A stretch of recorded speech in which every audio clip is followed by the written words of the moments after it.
Buenas tardes, bienvenidos a Iglesia Cristiana Casa sobre la Roca, Mérida, Yucatán. Hoy estamos martes y los martes estamos ahorita con el libro de Efesios, estamos pasando al capítulo 2. La semana pasada finalizamos con el capítulo 1, así que hoy vamos a ver el capítulo 2, vamos a iniciar con el capítulo 2 y vamos a ver del 1 al 10, versículos del 1 al 10. El tema se llama la posición sin Cristo, la posición en Cristo y el propósito.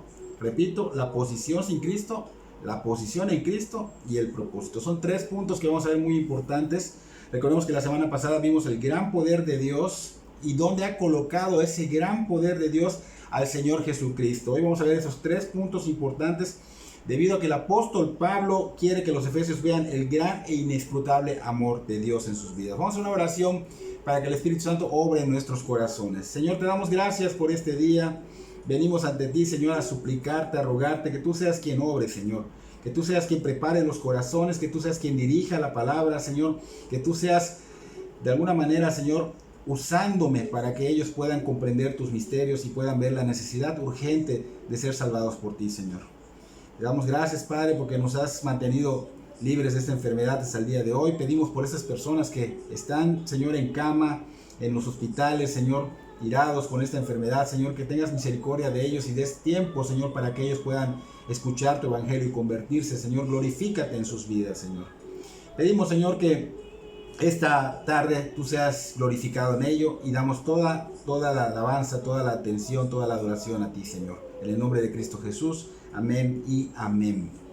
Entonces, la posición sin Cristo, la posición en Cristo y el propósito.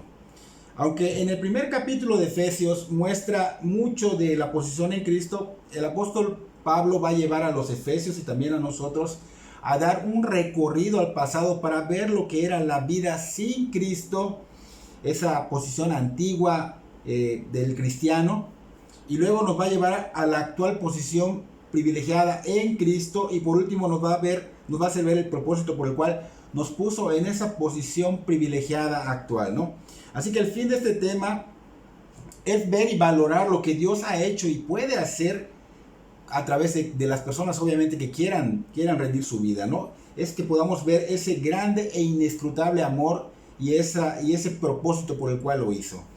Esto está disponible para toda la humanidad, es importante decirlo, porque no se excluye a nadie, pero no todos han rendido su vida a Cristo y vamos a entenderlo a través de este tema.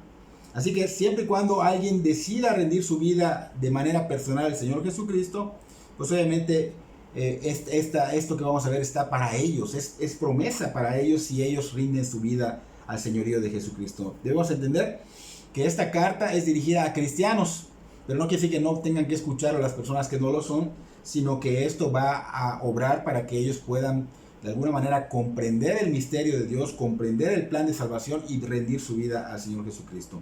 Entonces estamos en Efesios capítulo 2, versículo 1, vamos a verlo en tres partes, del 1 al 3, del 4 al 6 y del 7 al 10. Entonces, y Él os dio vida a vosotros, dice el primer versículo, Efesios 2, 1, cuando estabais muertos en vuestros delitos y pecados, en los cuales anduviste en otro tiempo siguiendo la corriente de este mundo, conforme al príncipe de la potestad del aire, el espíritu que ahora opera en los hijos de desobediencia, entre los cuales también todos nosotros vivimos en otro tiempo en los deseos de nuestra carne, haciendo la voluntad de la carne y de los pensamientos, y éramos por naturaleza hijos de ira, lo mismo que los demás. Entonces estamos viendo acá que esta es la posición anterior en la que se encontraban los cristianos efesios, esos cristianos efesios de Éfeso, y hoy día pues también nosotros, o sea, nos encontramos antes en esta posición, y esta posición es la que se encuentra en todo ser humano que no ha venido a los pies de Cristo en arrepentimiento y fe. Para quien no sabe qué es venir a los pies de Cristo en arrepentimiento y fe, lo va a aprender en el transcurso de este tema y se dará cuenta de lo que se está perdiendo por no conocer la verdad de Dios. Entonces la intención aquí del apóstol Pablo, dijimos que es que valoren y que aprecien no solo los efesios, sino también los cristianos ahora, la salvación que Cristo nos ha dado, y que podamos ver el privilegio de tener una posición en los lugares celestiales. Así que Pablo le recuerda a estos efesios y a nosotros lo que éramos antes de estar en Cristo. Dice Pablo que estábamos muertos en nuestros pecados. O sea, dice Pablo que estábamos muertos espiritualmente hablando, que estábamos sin posibilidad de ser salvos o sin esa posibilidad de poder alcanzar el cielo o la salvación. No teníamos oportunidad de tener esas posiciones que Cristo ha dado a los que ya son, ¿no? No teníamos esa oportunidad de ser prácticamente hijos de Dios, cristianos, tener esos lugares pues celestiales, como dice ahorita Pablo, ¿no? ¿Por qué? Porque el pecado no nos permite eso. Así que el pecado es el que nos aparta de Dios, nos hace estar muertos en espíritu, estar separados de Dios, porque el pecado de alguna manera es aborrecido por Dios.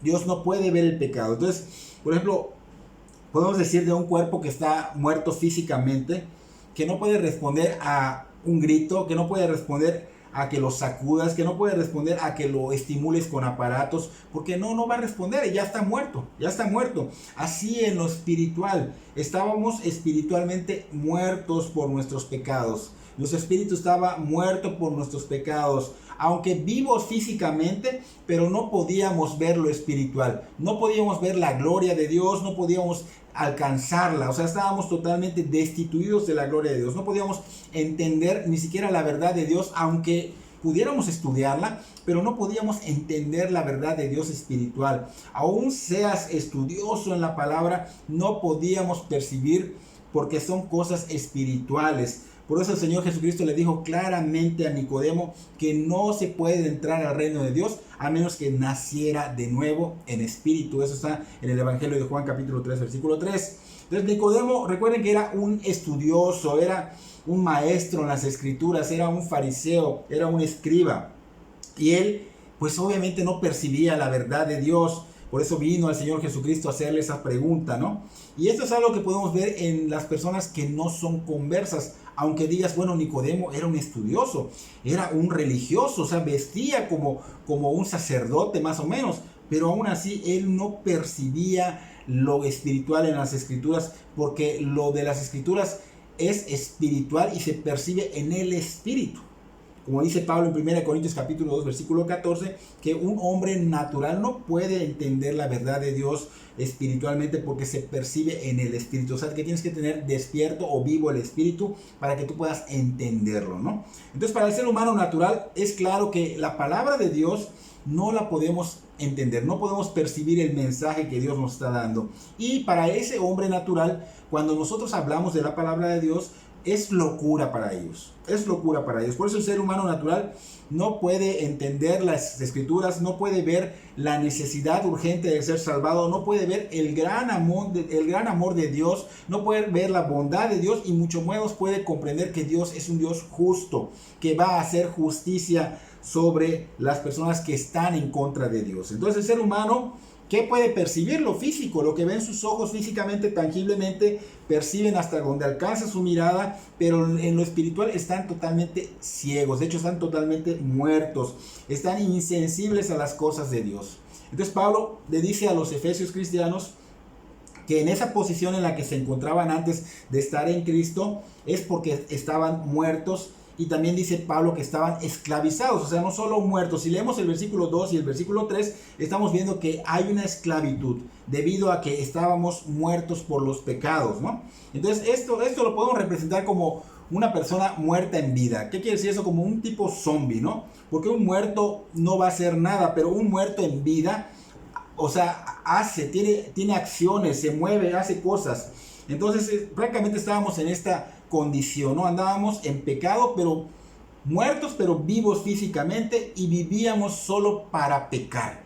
Esa era nuestra característica, esa era nuestra atmósfera en la que vivíamos, porque Pablo dice que éramos manipulados por la corriente de este mundo. O sea que estábamos esclavizados en seguir el sistema que el mundo ha impuesto. Nos regíamos por lo que el mundo dice que es verdad, por lo que el mundo dice que es valioso, por lo que el mundo dice que es correcto, aunque vaya en contra de Dios. El mundo dice la manera como debes vivir cómo debes conducirte, a qué lugares debes ir, cómo debes vestir, cómo debes pensar, a quién debes recurrir cuando hayan problemas, cuando hayan vicios, cuando hayan ansiedades, cuando hayan depresiones, etcétera, etcétera. Y nosotros, ¿qué hacemos? Nos sujetamos a lo que el mundo ha impuesto. Entonces, de esta manera, estamos viendo que vivimos en una esclavitud de las opiniones ajenas. Se vive con el cuidado del que qué van a decir los demás si voy en contra de este sistema.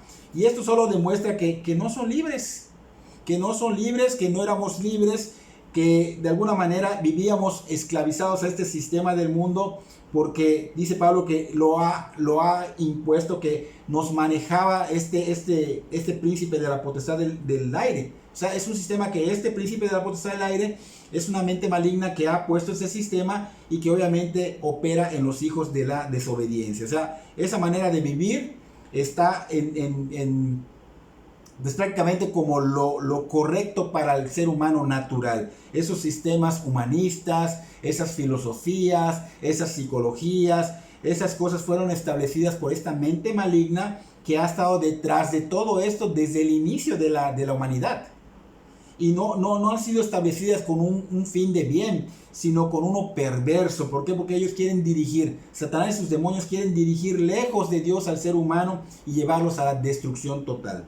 Entonces esta mente maligna, que es prácticamente Satanás o el diablo, como quieras llamarle, tiene a sus súbditos, que son seres demoníacos, obviamente se rigen por él y ellos tienen ciertas restricciones. Es importante saber que no tienen libertad total, no pueden destruir directamente a los seres humanos, por eso actúan con la manipulación de la mente del ser humano. O sea, andan manipulando a las personas, las masas, en grandes masas, para que puedan cumplir sus planes malévolos. Y Pablo dice en Efesios capítulo 6, versículo 12, que estos son principados, que estos son potestades, que son gobernadores de las tinieblas, que son huestes espirituales de maldad en las regiones celestes. O sea, que tienen rangos, que tienen diferentes rangos como los militares, ¿no? Y que ellos son los que andan manipulando y andan esclavizando a los seres humanos que están apartados de Dios, o sea, a los que están muertos en el pecado. Antes de Cristo estábamos muertos en pecado, éramos manipulados por estos demonios. Entonces, ¿cómo se podía caracterizar una persona? En la desobediencia y en la rebeldía que eran promovidas por estos demonios en los corazones de los seres humanos. Por eso Pablo dice que ese espíritu opera en los hijos de desobediencia. Entonces la desobediencia caracteriza a los que no están en Cristo, como si la desobediencia fuera su madre, ¿no? Por eso el Señor Jesucristo le dijo a los escribas y a los fariseos que eran hijos del diablo, porque se caracterizaba por la desobediencia. En el Evangelio de Juan capítulo 8 versículo 39 en adelante, ellos decían, los fariseos y los escribas decían que su padre era Abraham. Pero el Señor Jesús les dijo, no puede ser así, porque si fuera Abraham, seguirían su ejemplo. En cambio, ustedes, ¿qué quieren hacer? Quieren matarme. ¿Por qué? Porque les dije la verdad, la cual escuché de Dios. Abraham nunca hizo algo así, les dice el Señor Jesús, ¿no? En cambio, ustedes imitan a su verdadero padre. ¿Por qué no pueden entender lo que les digo? Es porque ni siquiera toleran oírme, decía el Señor. Pues ustedes son hijos de su padre, el diablo, y les encanta hacer las cosas malvadas que él hace. Él ha sido asesino desde el principio y siempre ha odiado la verdad, porque en él no hay verdad. Cuando miente, actúa de acuerdo a su naturaleza porque es mentiroso y el padre de la mentira. Por eso es natural que no me crean cuando les digo la verdad. ¿Quién de ustedes puede con toda sinceridad acusarme de pecado? Si les digo la verdad, ¿por qué entonces no me creen? Los que pertenecen a Dios escuchan con gusto la palabra de Dios, pero ustedes no la escuchan porque no pertenecen a Dios. Y estamos viendo que estos hombres eran religiosos, eran el Sanedrín, era el concilio religioso, o sea, la autoridad máxima en lo que es espiritual, en lo que es la palabra del Señor. Sin embargo, ellos no habían nacido de nuevo y ellos eran hijos del diablo porque hacían lo que el diablo hace, ¿no? Entonces no escuchaban a Dios, ignoraban la palabra de Dios, y obviamente era porque no pertenecían a ellos. Entonces vemos claramente la desobediencia y era evidente en ellos como hijos de desobediencia, y eso los caracterizaba, la rebeldía. Y eso caracteriza hoy a los inconversos, la rebeldía con Dios, la desobediencia. Así sean estudiosos en la palabra de Dios, eran rebeldes como lo eran estos escribas y estos fariseos. Entonces Existen por este tipo de personas religiones que aparentemente son de Dios, pero el fin malévolo que los mueve es alejarlos de Dios para destruirlo. Y también es triste y es muy lamentable y mucho peor el saber que hay padres cristianos que consienten a sus hijos y les están permitiendo dejarse llevar por el sistema de este mundo, que obviamente es promover la rebeldía con Dios, ¿no? Entonces vemos que los padres cristianos tristemente consienten vivir como el mundo porque se preocupan por el que dirán los demás. Si no le permito a mi hijo o a mi hija ir a ese lugar, ¿qué va a decir la gente? Si no le dejo vestir de tal manera, ¿qué va a decir? O ¿qué dirán si no le permito ir a esa fiesta mundana? Entonces, estas ciertas costumbres que son del mundo no glorifican a Dios. Y lamentablemente no quieren entender los padres que hay una batalla contra huestes de maldad que manejan este sistema global y no nos debe importar lo que el mundo piensa, sino lo que Dios dice acerca de esto. Debemos nosotros como cristianos entender que tenemos una pelea, pero no contra los esclavos de los demonios que son los seres humanos que no conocen a Dios, sino contra los demonios mismos, y que nuestras armas son espirituales, no físicas, y que parte de esas armas es sujetarme a lo que el Señor dice. Y no solo sujetarme, sino que ir en contra del sistema mundano, de todo lo que Satanás y sus demonios han promovido en las mentes de las personas, porque de esa manera resisto a Satanás. Entonces debemos entender que ya no vivimos para nosotros, sino vivimos para Cristo, porque Él nos ha comprado con su sangre preciosa. Y al comprarnos estamos en una guerra que ha sido declarada al hombre desde el inicio de la creación, y tristemente no se están tomando medidas radicales para poder mantenernos resistiendo al demonio y a sus demonios, ¿no? Entonces los padres, ¿qué están haciendo? Están equivocados siendo permisivos con los hijos debido a la desobediencia ante Dios. Y cabe mencionar que esa esclavitud no solo viene por los demonios, sino que también viene por nosotros mismos, porque nosotros tenemos concupiscencias, tenemos debilidades. Entonces no toda la culpa es del demonio, también somos culpables porque tenemos concupiscencias y obviamente nos dejamos llevar, nos dejamos corromper por ellas, y obviamente vivimos de una manera que nos agrada a nosotros, pero que desagrada a Dios. Y esto lo vemos en el versículo 3. Así que aparte de que nosotros somos enemigos, Satanás es también enemigo. Entonces Pablo dice, entre los cuales también todos vosotros vivimos en otro tiempo de nuestra carne. Entonces estamos viendo que Pablo está también reconociendo también su condición pasada. Él dice que entre todos está él. Vivimos, dice, nosotros vivimos en otro tiempo de nuestra carne. Reconoce su desobediencia pasada, su vida pasada, haciendo la voluntad de la carne y los pensamientos. Dice, hacíamos siempre nuestra propia voluntad y nuestros pensamientos enfocados en la carne. ¿Por qué? Porque andábamos obviamente rebeldes con Dios. Y no solo uno lo hizo, sino todos, dice Pablo. No hay uno que no, todos estábamos haciendo la voluntad de la carne y de nuestros pensamientos cuando no estamos en Cristo. Entonces, ¿qué pasa? Que vivíamos esclavizados al mundo, vivíamos esclavizados al diablo y vivíamos esclavizados a nuestras propias pasiones. Y esto obviamente era la posición que teníamos antes de Cristo. Y Pablo añade acá, y éramos por naturaleza hijos de ira, lo mismo que los demás. Esto quiere decir que estábamos sujetos a la ira de Dios, porque estábamos obviamente muertos en nuestros delitos y pecados, y por eso estábamos sujetos a la ira de Dios. O sea que antes de venir a Cristo, Dios estaba totalmente airado por causa de nuestro pecado. Y mucha gente no cree que Dios se aira contra el hombre. ¿Por qué? Porque de hecho han mal expresado una frase que dice que Dios ama al pecador, pero que odia el pecado. Pero pues esto está mal dicho, porque obviamente Dios aborrece el pecado y aborrece a la persona que hace pecado. Ahora, su amor está reflejado en Cristo, pero Él sigue aborreciendo. De hecho, la ira está sobre las personas que no son de Cristo. Entonces Dios es amor, pero también es justicia. Así que Él tiene que aborrecer el pecado con un aborrecimiento infinito, y también aborrece al que lo comete. O sea que el pecador sí está bajo la ira de Dios todos los días. De hecho, el Salmo capítulo 5, versículo 5 dice, los insensatos no estarán delante de tus ojos, aborrece a todos los que hacen iniquidad. En el Salmo 7, versículo 11 dice, Dios es juez justo, Y Dios está airado contra el impío todos los días. Impío es pecador. Así que todo pecador está bajo la ira de Dios. Esto quiere decir que sin haber rendido tu vida al Señor Dios Jesucristo, vives tendiendo de un hilito. Ese hilo es la gracia de Dios que te sostiene, pero no es la gracia redentora, sino esa gracia que da paciencia, que el Señor tiene paciencia, está siendo paciente contigo, te está dando la oportunidad, pero sí está airado contigo y en cualquier momento va a decir hasta aquí y tú vas a morir y vas a ir al infierno, a menos que abraces el evangelio por gracia, ese evangelio que Dios da por gracia, y vayas en arrepentimiento y fe a los pies de Cristo. Juan capítulo 3, versículo 36 dice: el que cree en el Hijo tiene vida eterna, pero el que rehúsa creer en el Hijo no verá la vida, sino que la ira de Dios está sobre él.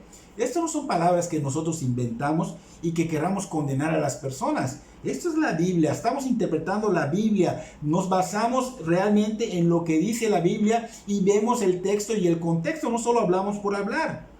Entonces, tenemos que ver que acá estábamos, antes de estar en Cristo, condenados. Esa era nuestra condición, nuestra posición bajo la ira de Dios.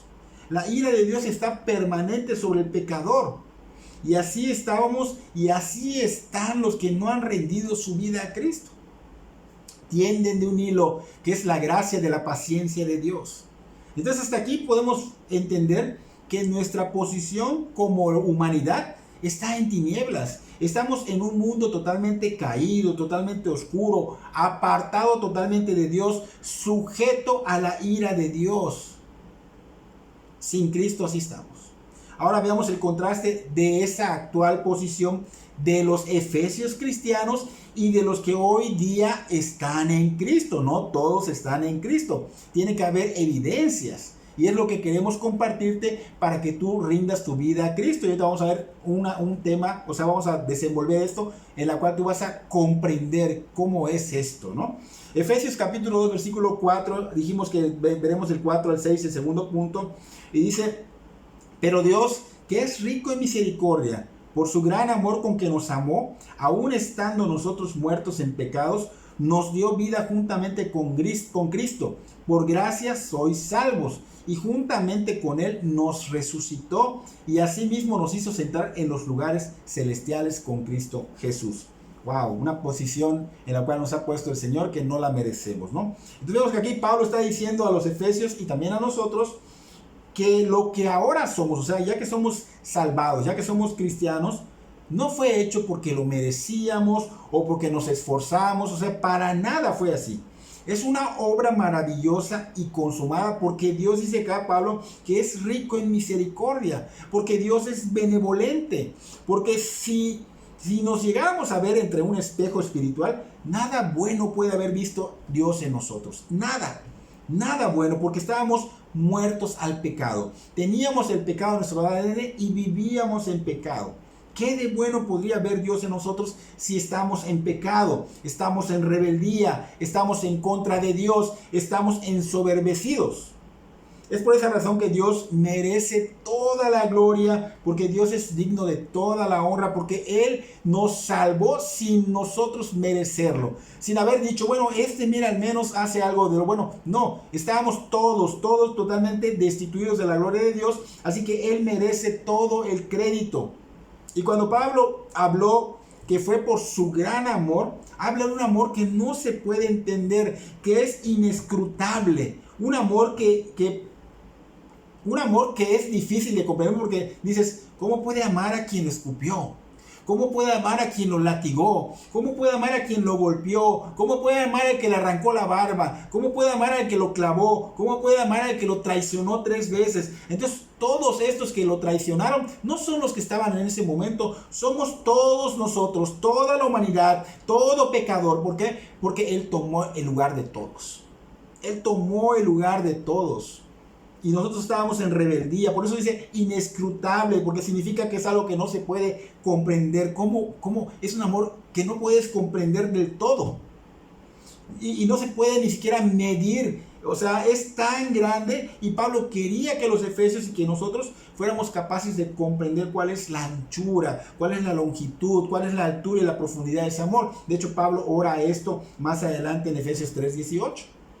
Obviamente no lo vamos a llegar a comprender en su totalidad, pero Pablo quería que viéramos qué tan grande, que digas, wow, es inescrutable, lo comprendo que no hay límites, que no hay límites. Así que la razón por la cual fuimos salvos no es para nada de que nosotros hayamos hecho algo o Dios haya visto algo en nosotros. Al contrario, en nosotros, ¿qué vio? Desobediencia, rebeldía.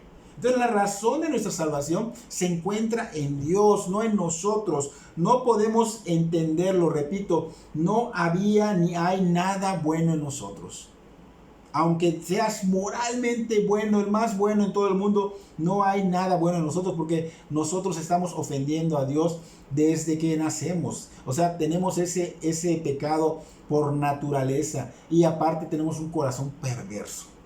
Así que Dios no se fija en nosotros, porque si se fijara en nosotros de esa manera, creo que no hubiéramos salvo. Sin embargo, de alguna manera Él decidió salvarnos. O sea, toda la gloria está en Él, porque no podemos entenderlo. Porque estábamos muertos en nuestros delitos y pecados, dice Pablo.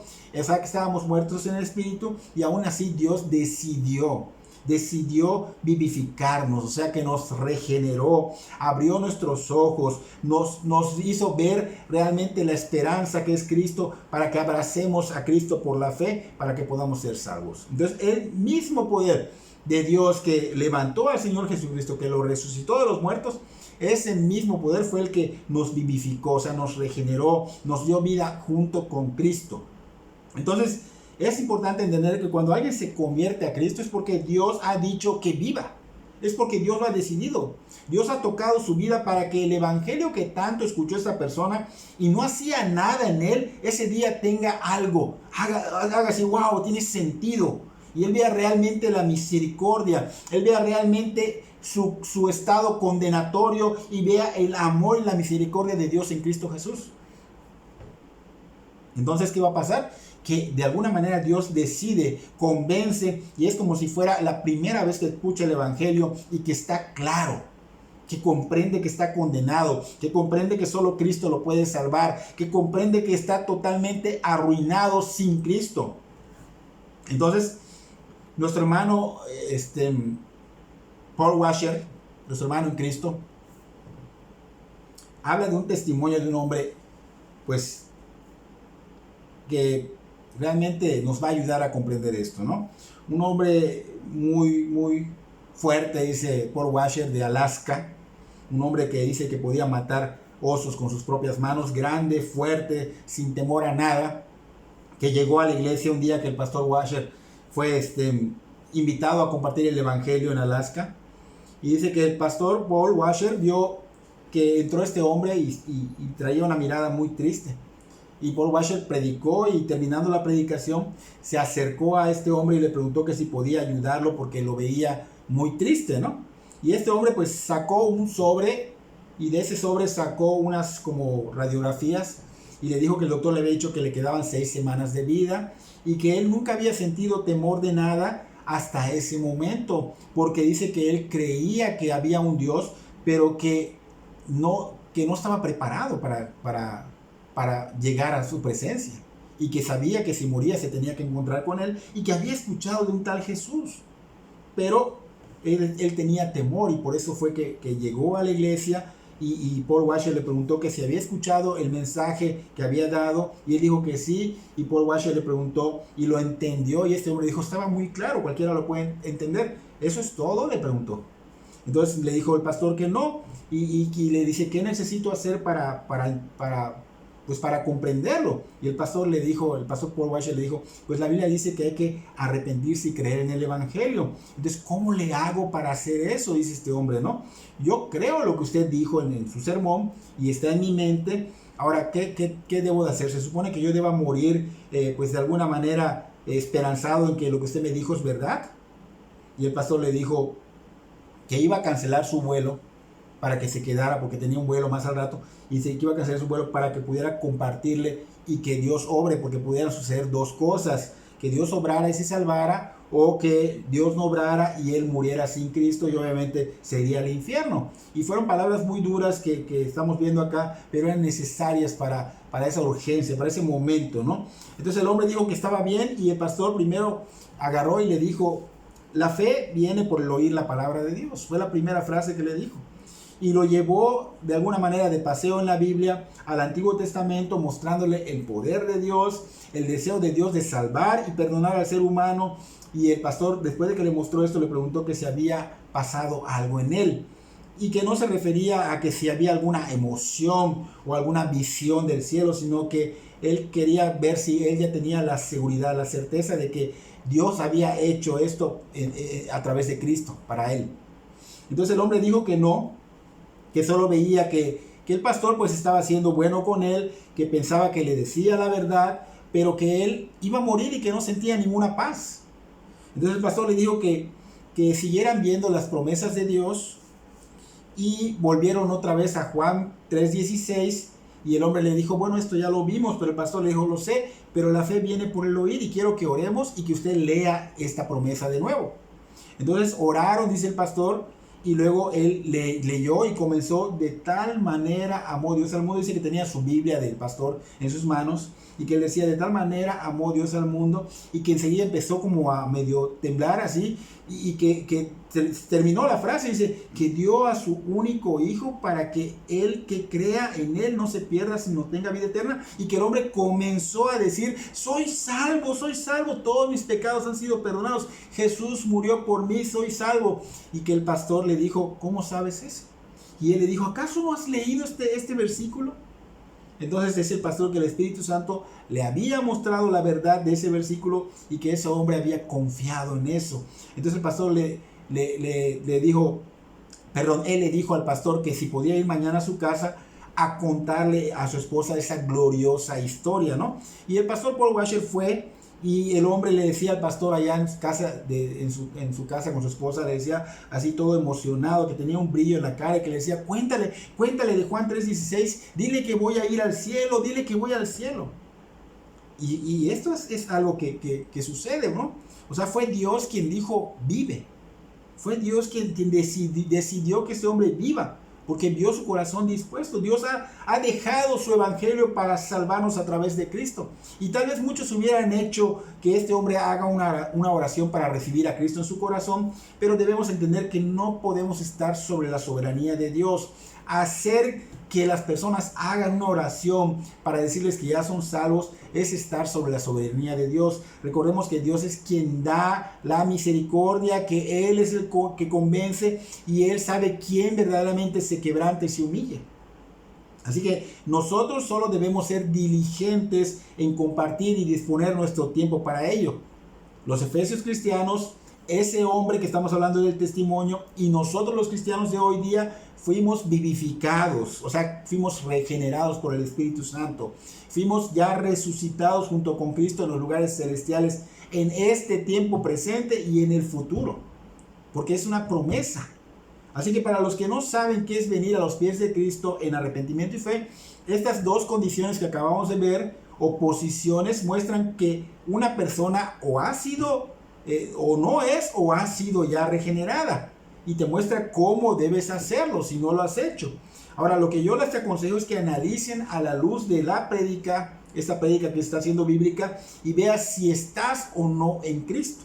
Y si no lo estás, es tiempo de correr a Dios, buscar a Cristo. Y si lo estás, pues gloria a Dios por ello.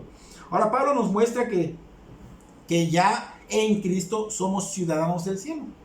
Y que ya estamos en Cristo, y que por ese estar en Cristo estamos en esos lugares celestiales. O sea que ya tenemos esa comunión íntima con Dios. Y por eso no podemos vivir como vivíamos antes. Él nos mostró nuestra condición o posición anterior. Pero nuestra posición actual quiere decir que no podemos vivir en esa posición anterior, sino debemos vivir como verdaderos hijos de Dios. No podemos seguir esclavizados al mundo ni a los demonios. ¿Por qué? Porque nosotros ya hemos sido liberados. Ya estamos vivos, no estamos muertos en nuestros delitos y pecados, estamos vivos espiritualmente hablando, estamos sentados en Cristo, hemos sido rescatados y privilegiados para un propósito. No vivir como antes, sino un propósito. Así que vamos a leer nuestro texto final para entender el propósito por el cual nos salvó y nos dio esos lugares en Cristo. Dice Efesios 2, capítulo 2, versículos 7 al 10. Para mostrar en los siglos venideros las abundantes riquezas de su gracia en su bondad para con nosotros en Cristo Jesús. Porque por gracia sois salvos por medio de la fe. Y esto no de vosotros, pues es don de Dios, no por obras para que nadie se gloríe, porque somos hechura suya, creados en Cristo Jesús para buenas obras, las cuales Dios preparó de antemano para que anduviésemos en ella. Aquí terminamos con el tema, y aquí vemos el propósito, y el propósito quiere decir que Dios nos ha salvado para que puedan ver en nosotros, todas las generaciones que vienen puedan ver en nosotros las extraordinarias riquezas de su gracia. Y no solo nos observan los seres humanos, nos observan también los ángeles. Entonces es para que todos vean esas extraordinarias riquezas de su gracia con el fin de que Dios sea glorificado, porque la finalidad es que Dios sea glorificado en todo. ¿Por qué? Porque Dios así lo ha determinado. Entonces tenemos que entender que Dios no lo hace por ser egoísta. Mira, Dios es celoso y solo quiere la gloria para Él y es egoísta. No, es su naturaleza. No puede ser de otra manera. Dios solo puede procurar su propia gloria porque no hay nadie, ningún ser humano ni ningún ser que merezca la gloria. Solo Él. Dios sabe que no hay nadie más glorioso que Él. Entonces esa gloria no es contradicha cuando Dios muestra su bondad para con nosotros en Cristo Jesús. La gloria de Dios resplandece cuando Él nos hace bien. Cuando cualquier cosa que nos hace, nos da, resplandece su gloria. Entonces, vamos a dar un ejemplo para que lo podamos ilustrar y entender, ¿no? Una obra de arte expuesta en un museo es contemplada por cada persona que lo visita y evidencia y expone algo que las personas captan y obviamente pues les trae algo, alguna emoción, ¿no? Ahora, no es que sea así lo nuestro, pero todo cristiano es como una especie de obra de arte en un museo que evidencia las extraordinarias riquezas de la gracia y la bondad del Padre, que por amor entregó lo más grande y lo más preciado que Él tenía a su hermoso Hijo para salvarnos. Entonces, somos como esa obra expuesta que muestra las riquezas extraordinarias, la gracia de Dios, la bondad de Dios, la gloria de Dios, y muestra que Cristo voluntariamente se dio por nosotros para salvarnos, para ser rescatados de la destrucción, con el fin de que nos haga partícipes de ese reinado eternamente con Él, para ser un recordatorio perfecto de la obra del Espíritu Santo, quien abrió nuestros ojos y nos trajo con amor para aferrarnos a Él. Y Pablo decía que todo esto se dio, ¿por qué? Por solo confiar en Cristo Jesús, la fe, la sola fe en Cristo. No porque hiciste obras, no porque lo merecías, al contrario, merecíamos el infierno, merecíamos la condenación en el infierno, pero el Señor sufrió el dolor del infierno para salvarnos. Así que no fue esta obra dada a nosotros, este privilegio por nuestras lindas caras o por nuestras buenas obras o porque somos muy generosos. No, esto a Dios así le plació y se llama gracia. Y gracia significa un regalo de amor inmerecido. No podemos nosotros los seres humanos alcanzar gracia porque estamos totalmente en delitos y pecados. Sin embargo, el Señor nos las dio. El mérito es de Dios, el mérito es de Cristo. Es un regalo de Dios, es un don de Dios. No es por obras, dice Pablo acá, para que nadie se gloríe. Solo se puede apropiar uno de esa gracia, dice Pablo, por medio de la fe en Cristo, porque no es por obras, sino que es por medio de la fe en Cristo. O sea, Juan 6, perdón, el Evangelio de Juan capítulo 6, versículo 47 decía, el que cree en mí tiene vida eterna. Entonces, no fue, aquí estamos diciendo que es por la sola fe, no fue por obras, no fue por guardar los 10 mandamientos, no fue por pertenecer a tal iglesia, no fue por ser generoso, no fue por intentar enmendar tu vida, sino que fue por la sola gracia, por la sola fe en Cristo Jesús, para que sea para su gloria. Entonces, la fe, tenemos que ver que es el único acto que el hombre no puede alcanzar, porque no se puede hacer algo para alcanzarla. No somos salvos por amar, somos salvos por creer. Por creer. El amor es una acción, es un acto, pero la fe no se puede hacer, sino que se cree. Así que el acto lo hizo el Señor, Él hizo el acto de amor en la cruz del Calvario. Entonces nosotros Por la fe podemos ser salvos por lo que Él ya hizo. De esa manera se glorifica a Dios. Pero también fuimos salvados para un propósito también, que es para estar ocupados en buenas obras, dice acá Pablo. Nuestra salvación queda bien clara que es un don de Dios, que no la ganamos, que no nos las dan por hacer algo, sino que es por gracia, y que por esa gracia ahora somos hechura suya, o sea, somos hechura de Dios, una obra maestra de Dios que ha sido creada en Cristo Jesús para buenas obras, para hacer cosas buenas.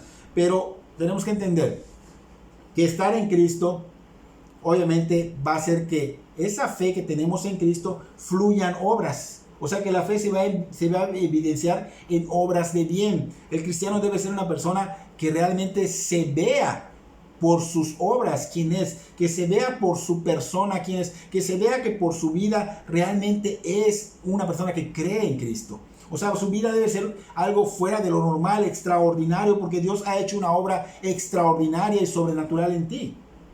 Así que hagamos esta pregunta siempre.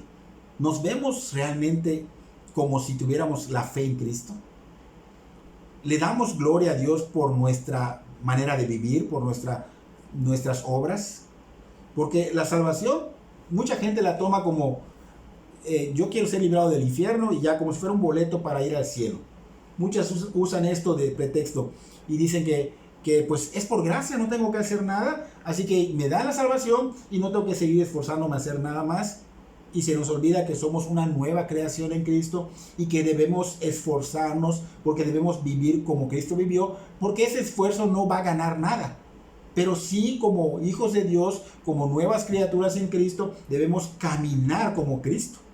Hay que caminar como Cristo caminó. Si tienes fe, pues vas a caminar como Él, vas a mostrar tus obras. Y si no tienes obras después de ser salvo, no te engañes porque no tienes fe. Así que hay un gran privilegio por ser salvos, pero también hay una gran responsabilidad que el Señor nos ha dado.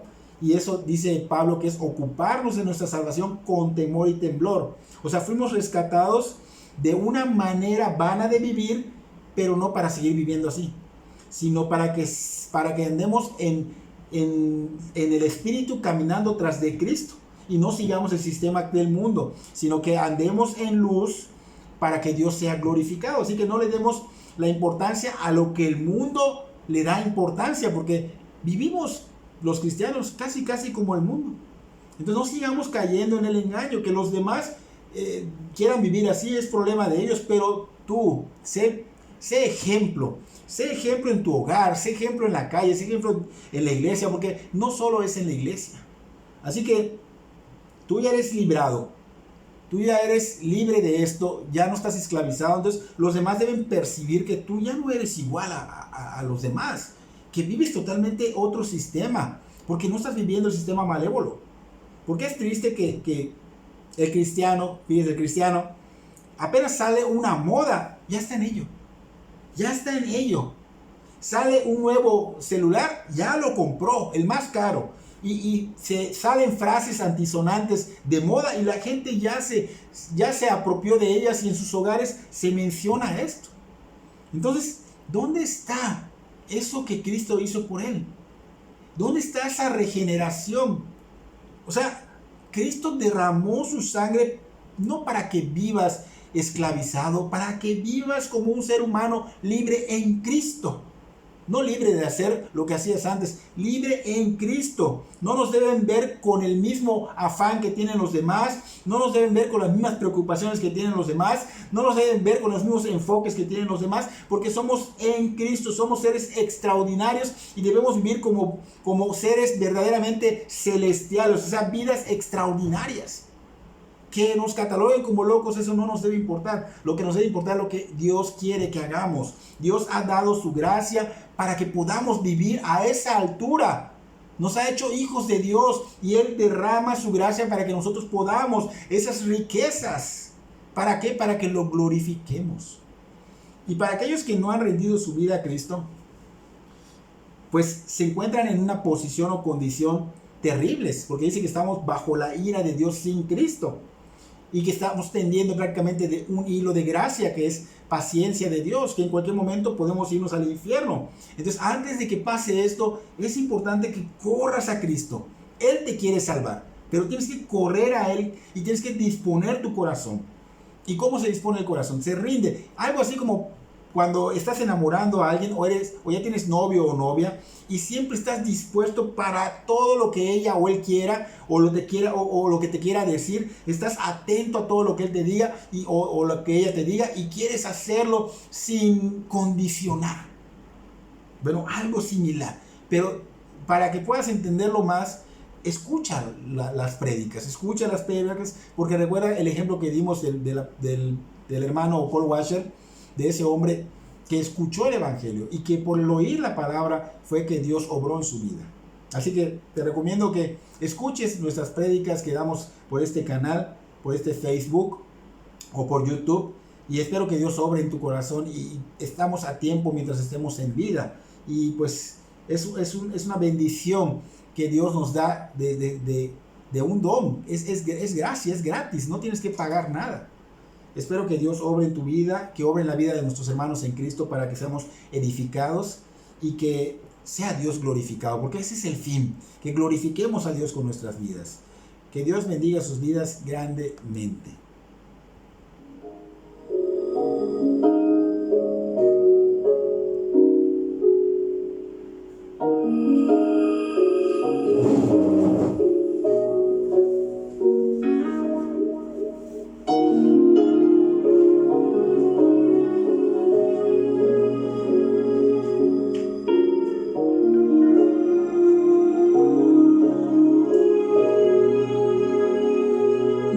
Escúchame lo que voy a decirte, solo será un minuto si tienes que irte. No quiero digas nada, simplemente escucha.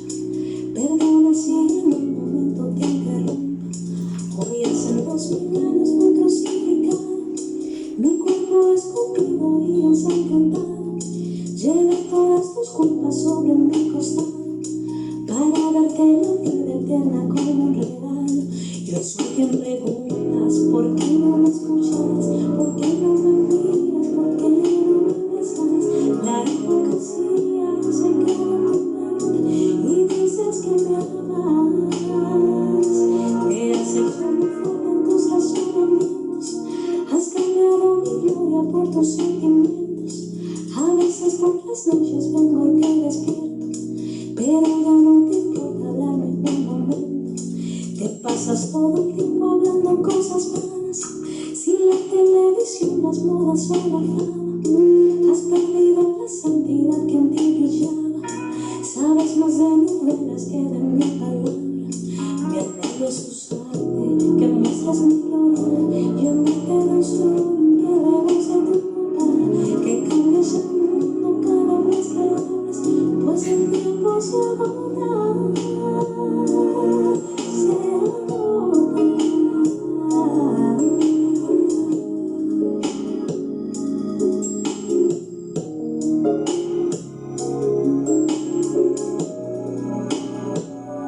Recuerda cuando no estabas en mis brazos, llorabas como un niño hambriento y descalzo.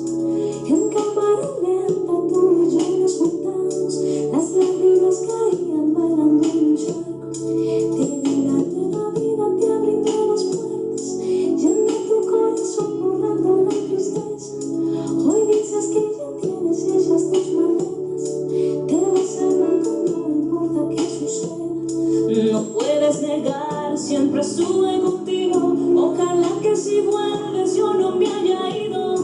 Entonces será demasiado tarde y no podrás encontrarme. Tus mejillas se gastarán de llorar por mí. Cuando recuerdes los momentos junto a ti.